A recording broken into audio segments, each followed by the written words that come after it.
جلد بازی ہو، ہڑبڑاہٹ ہو تو بات آدمی صحیح طریقے سے کہہ بھی نہیں پاتا اور صحیح طریقے سے سامنے والا سمجھ بھی نہیں پاتا۔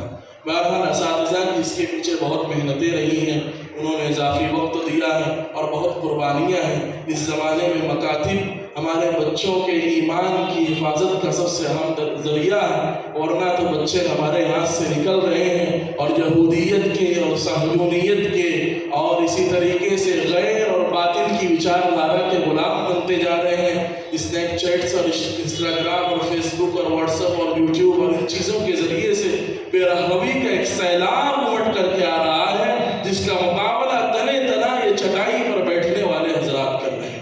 آخری بات ہے، یہ بات یاد رکھیں کہ دینی تعلیم بچے کو قائد بناتی ہے۔ ہم یہ نہ سمجھیں کہ چٹائی پر بیٹھ کر وہ کیا کرے گا۔ چٹائی پر بیٹھنے والے افغانستان میں حکومت کر رہے ہیں، چٹائی پر بیٹھنے والی تنظیم حماس دنیا کی سب سے طاقتور اور انٹیلیجنٹ سمجھے جانے والی تنظیم اور غنڈہ گرد اور دہشت گردوں کے گھٹنے ٹیکنے پر اس کو مجبور کر دیتی ہے۔ وہ سب کون ہیں؟ ان کے سربراہوں کا یہ بیان ہے کہ ہم ان کو چٹائی پر بٹھا کر قرآن کے الفاظ ان کے سینے کے اندر بھرتے ہیں، اس کے بعد میدان جہاد میں ان کو پیش کرتے ہیں۔